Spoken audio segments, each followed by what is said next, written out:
guys yung binili ko. Dalawa. Si Mina at si Naya. Na yun guys, nandito kami sa Ayala Malls Phillies. Tapos nakita ko to guys.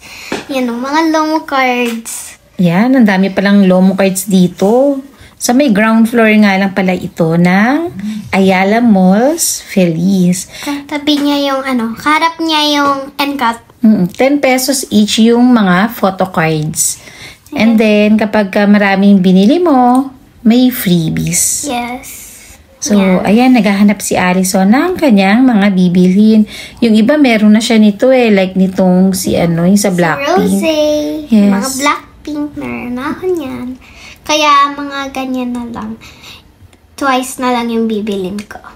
So, yan, maganda naman yung mga quality na kanilang tinitindang photo cards. parang official nga, guys eh.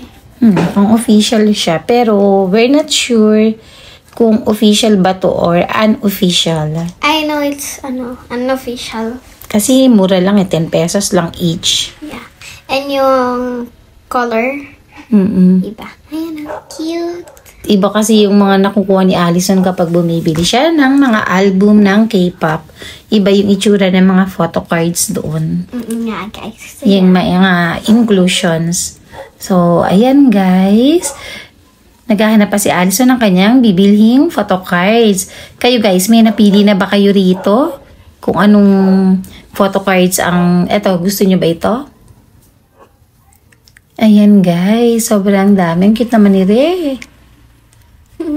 Ayan, mukhang nakapili na yata si Allison. Si Nikki. O, diba? From Enhypen. O, yan yung kanyang back cover.